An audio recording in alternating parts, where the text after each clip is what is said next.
on RTI Media. నమస్కారం, వార్తలకు స్వాగతం. ముందుగా ముఖ్యాంశాలు. బీఆర్ఎస్ లీడర్ ప్రెస్ మీట్, పలు అంశాలపై వివరణ. TDP leader press meet, YCP నేతలపై ఫైర్. మాజీ మంత్రి హరీష్ రావు మీడియా సమావేశం నిర్వహించారు. ఈ సందర్భంగా పలు అంశాలపై ఆయన మాట్లాడారు. పౌడర్, కొత్త నీళ్ళు వస్తాయి కనుక బ్లీచింగ్ పౌడర్ కలపాల్సి ఉంటుంది. ఇలా గ్రామ పంచాయతీలో డబ్బులు లేక బ్లీచింగ్ పౌడర్ లేదు, ఫాగింగ్ లేదు, గడ్డి మందు లేదు, ట్రాక్టర్ల డీజిల్కు పైసలు లేవు, సఫాయి కార్మికులకు జీతాలు లేవు. మొత్తం అస్తవ్యస్తమైపోయినటువంటి పరిస్థితి. అంటే ప్రజాపాలన అంటే పల్లెలు ప్రజాపాలనలో భాగం కాదా? పల్లెల్లో పారిశుద్ధ్య నిర్వహణ ప్రభుత్వం బాధ్యత కాదా? ఏమైంది? మీ ఇంటెలిజెన్స్ ఏమైతుంది? మీ నెట్వర్క్ ఏమైంది? ఎందుకు ఈ పల్లెల్ని ఇట్లా నిర్వీర్యం చేస్తూ ఉన్నారు? ఎందుకు ప్రజల్ని ఈ గ్రామ పంచాయతీలో పాలనను గాలికి వదిలేసినారని చెప్పి నేను అడుగుతా ఉన్నా.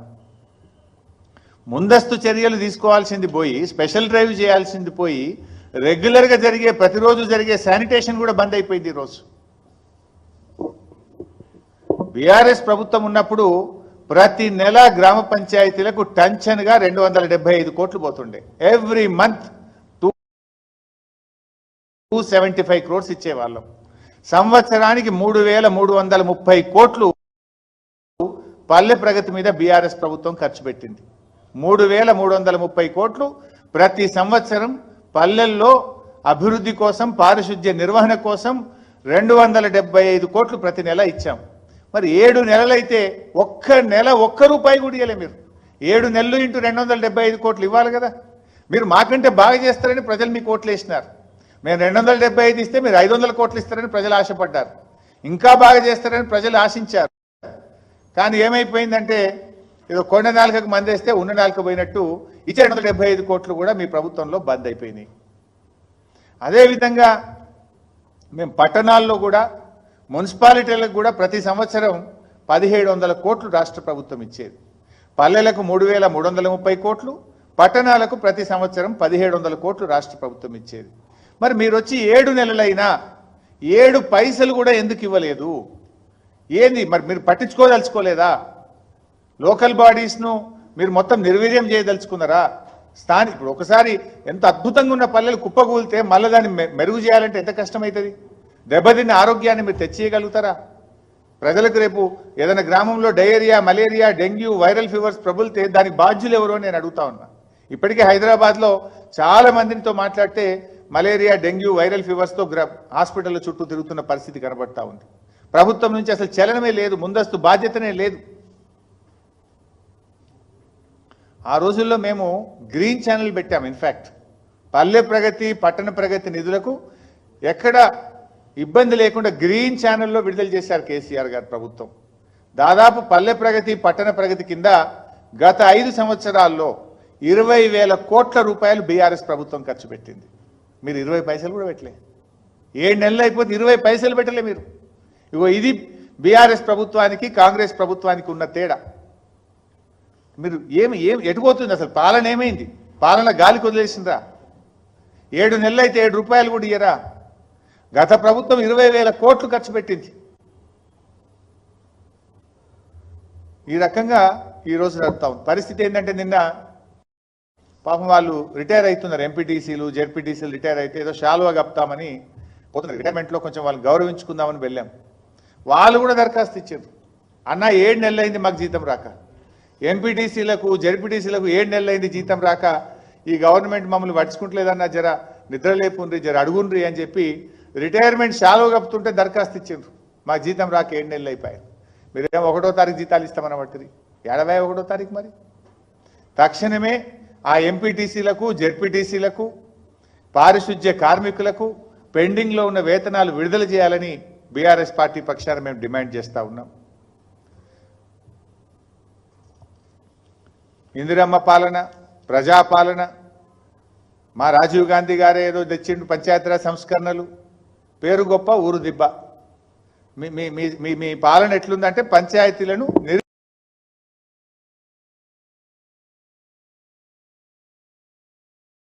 నిర్వీర్యం చేస్తూ ఉన్నారు. లోకల్ బాడీలను నిర్వీర్యం చేస్తూ ఉన్నారు. మీరు మా ప్రభుత్వంలో దేశంలో ఎక్కడ లేని విధంగా కేసీఆర్ గారు స్థానిక సంస్థల్ని బలోపేతం చేయాలని అడిషనల్ కలెక్టర్ లోకల్ బాడీస్ అనే ఒక పోస్ట్ క్రియేట్ చేసినారు. ఒక IAS officer. TDP leader media సమావేశం నిర్వహించారు. ఈ సందర్భంగా పలు అంశాలపై ఆయన మాట్లాడారు. పెంచినటువంటి పెన్షన్లు వాళ్ళు ఈ సమాజానికి బరువు కాదు, ఈ సమాజం యొక్క బాధ్యత, సమాజం బాధ్యత అంటే ప్రభుత్వం బాధ్యత అని ఆయన ఈరోజు వాళ్ళు తీసుకున్నటువంటి పరిస్థితి చూస్తూ ఉన్నాం. ఈరోజు ఆయన పెంచినటువంటి పెన్షన్లు ఎవరైతే ఎన్నికల ముందు ఆయన వాగ్దానం చేసి ఏప్రిల్, మే, జూన్ కలిపి వాడు పెంచినటువంటి పెన్షన్లు ఆ 3 నెలలకి కలిపి ఈ నెలలో ఉన్నటువంటి 4,000 అవి 3,000 మొత్తంగా 7,000 రూపాయల పెన్షన్ని నేరుగా ఇంటికి తీసుకువెళ్ళి ఇచ్చినటువంటి పరిస్థితి. అంతేకాకుండా దివ్యాంగులకు సంబంధించి 6,000 రూపాయల పెన్షను, పూర్తిగా దివ్యాంగులుగా ఉన్న వాళ్ళు 100% ఏదైతే వాళ్ళు ఉన్నారో వాళ్ళకి 15,000 రూపాయల పెన్షన్ ఈరోజు నేరుగా ఇంటికి తీసుకెళ్ళి ఇచ్చినటువంటి పరిస్థితి చూస్తూ ఉంటే, ఆంధ్రప్రదేశ్లో ఎవరైతే ఆసరా కోసం, ఆంధ్రప్రదేశ్లో ఎవరైతే భరోసా కోసం, ఆంధ్రప్రదేశ్లో ఎవరైతే తమ బ్రతుకు భారం కాకుండా ఉండాలి అని భగవంతుని ప్రార్థన చేసుకున్నారో వాళ్ళందరికీ నిన్న పండుగ రోజుగా ఉన్నటువంటి పరిస్థితి. ఈ ప్రభుత్వం పూర్తి బాధ్యత తీసుకుని వాళ్ళందరికీ కూడా పెన్షన్లు సరఫరా చేసినటువంటి పరిస్థితి మనం చూస్తూ ఉన్నాం.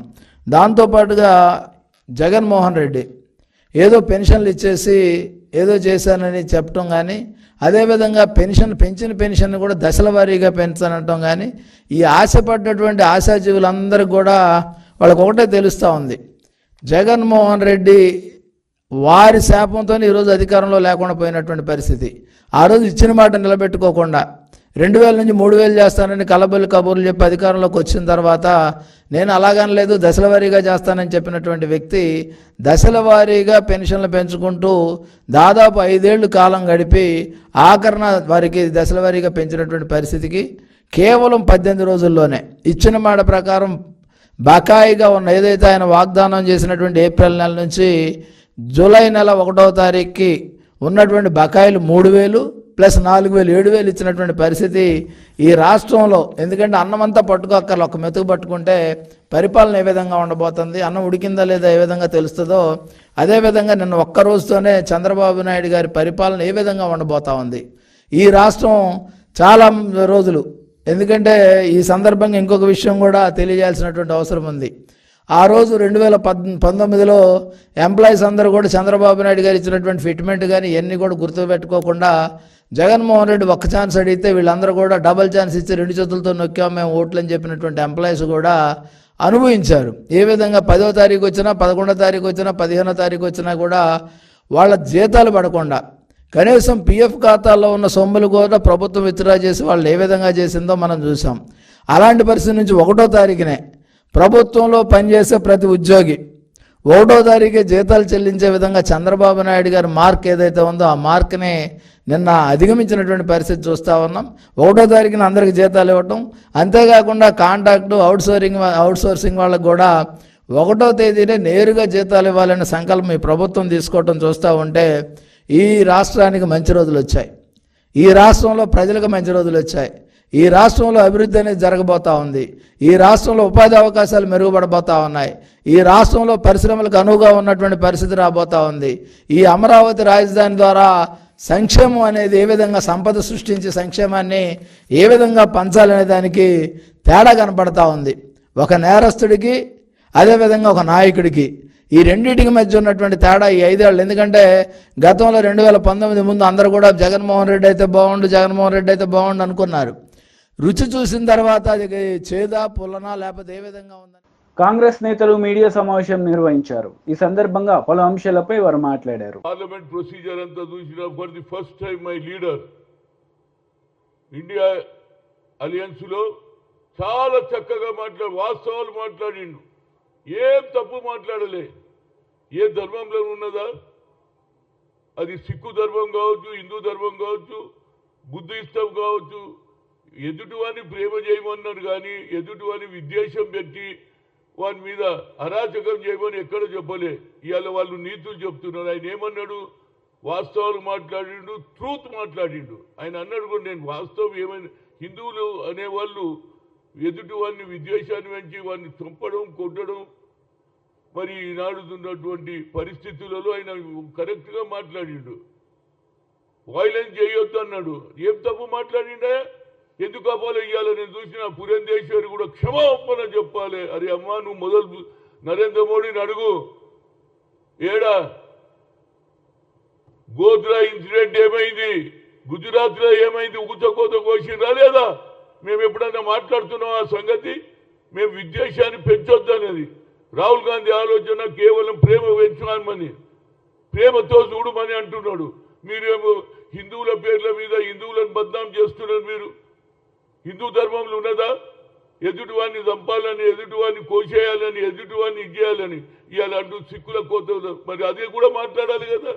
ఏది ఇందిరాగాంధీ చనిపోయినప్పుడు అదైతే ఎమోషనల్ ఉండే, మీరు ఆడ ఎమోషనలే లేదు. ఎంతమందిని ఆనాడు మీ నరేంద్ర మోడీ ముఖ్యమంత్రి ఉండేనా లేదా? మాట్లాడడం మీ ఒక్కరికే కాదు, మాకు కూడా వస్తుంది. మేము వాస్తవాలు మాట్లాడతాం. న్యాయం గురించి కొట్లాడుతున్నాడు Rahul Gandhi. First time I have seen his speech. Is a historical. చాలా చక్కగా చెప్పిండు, వాస్తవాలు చెప్పిండు, స్వచ్ఛం గురించి చెప్పిండు, అబద్ధాలు చెప్పలే. దానికట హిందువులను ఏం అవమానం చేసిండ్రా బాబు? ఏమన్నాడు?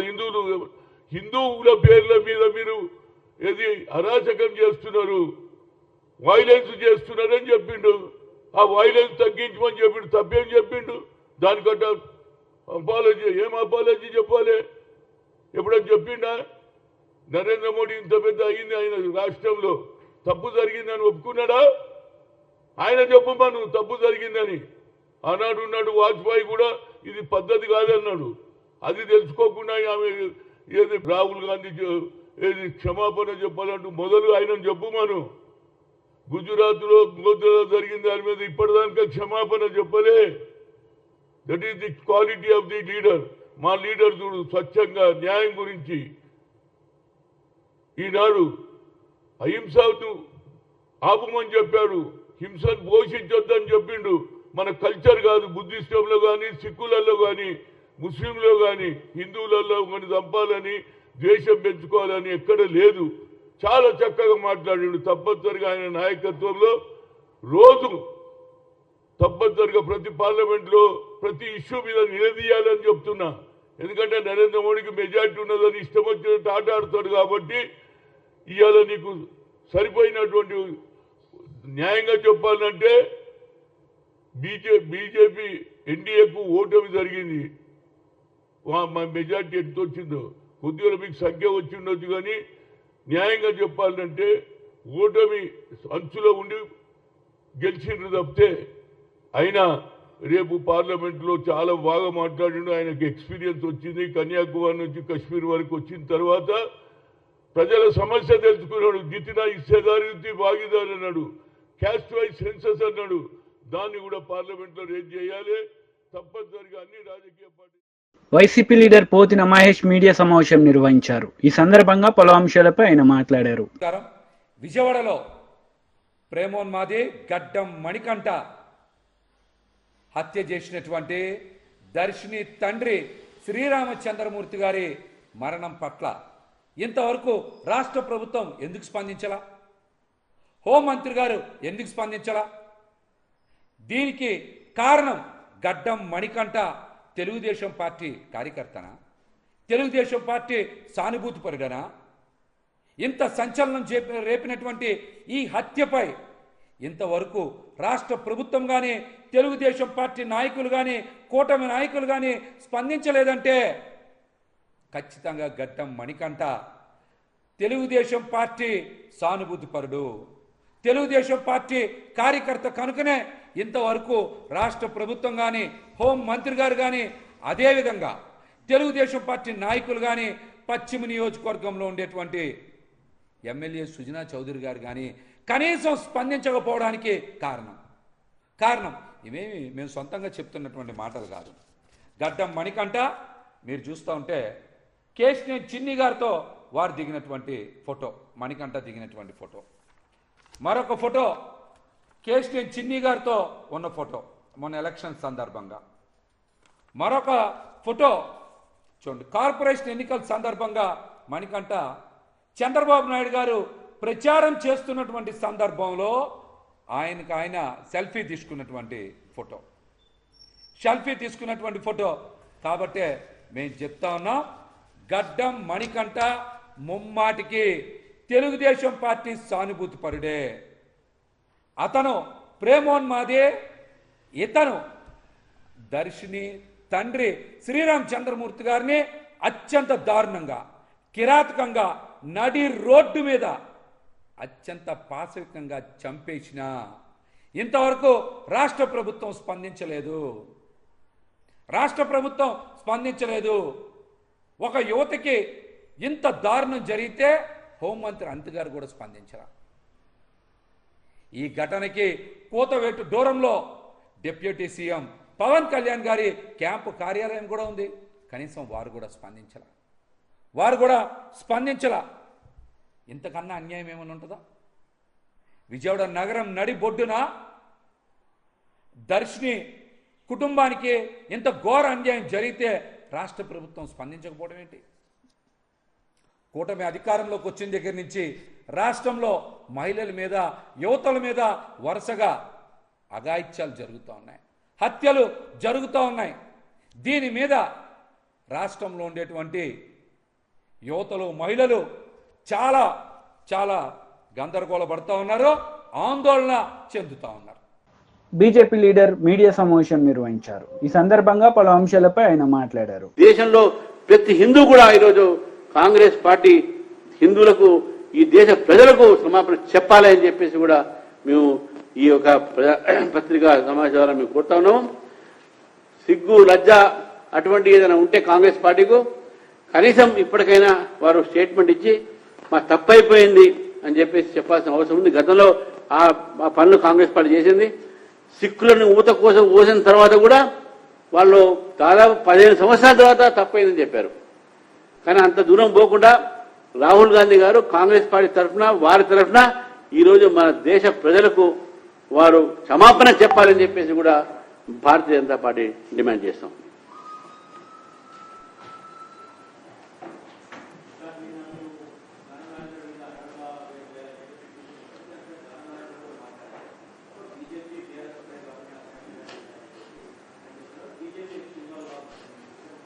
పోటీ చేసింది మా మీద ఎవరు? కాంగ్రెస్ పార్టీ చేసింది.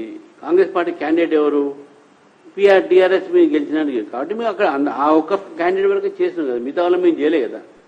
వాస్తవం కూడా మాకు మిగతా వాళ్ళతో సంబంధం లేదు.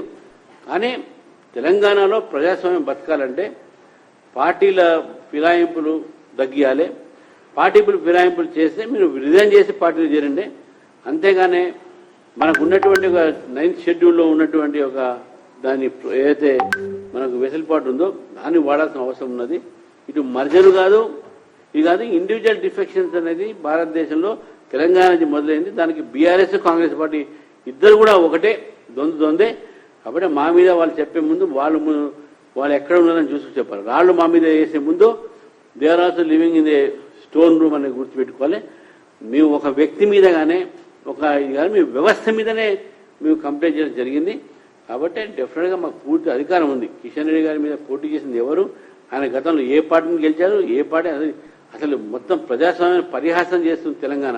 కాబట్టి ఆ ఆవేదనతో మేము కంప్లైంట్ చేయడం జరిగింది.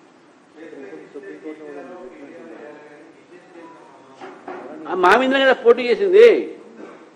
మా మీద పోటీ చేసిన వ్యక్తి మేము ఎవరేస్తారు? మీరు చేస్తే మిగతా మేము వేయలే కదా. కానీ దాని మీద కూడా నేను చెప్తా ఉన్నాను, ప్రజాస్వామ్యాన్ని పరిహాసం చేయకుండా వాళ్ళ మీద కూడా చర్య తీసుకోవాలి. ఇది మంచి వరవడి కాదు. ప్రజాస్వామ్యంలో ఒక పార్టీ నుంచి గెలిచి ఇంకో పార్టీకి మామూలుగా పోవడం అనేది బీఆర్ఎస్ పార్టీ మొదలుపెట్టింది తెలంగాణలో, కాంగ్రెస్ పార్టీ దాన్ని కొనసాగిస్తుంది. వాళ్ళిద్దరూ ఒకటే, దొందే. ఇది మంచిది కాదు ప్రజాస్వామ్యం అని చెప్పేసి భారతీయ జనతా పార్టీ భావిస్తుంది.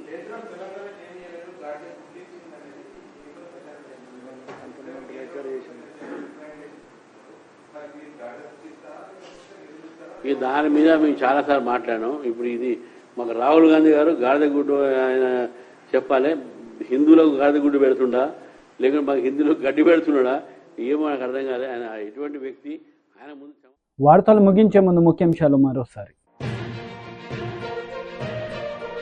బీఆర్ఎస్ లీడర్ ప్రెస్ మీట్, పలు అంశాలపై వివరణ. TDP leader press meet, YCP నేతలపై ఫైర్. ఈ వార్తలు ఇంతటితో సమాప్తం. తిరిగి ప్రసారమయ్యే వార్తల్లో మళ్ళీ కలుద్దాం. అంతవరకు సెలవు. నమస్తే.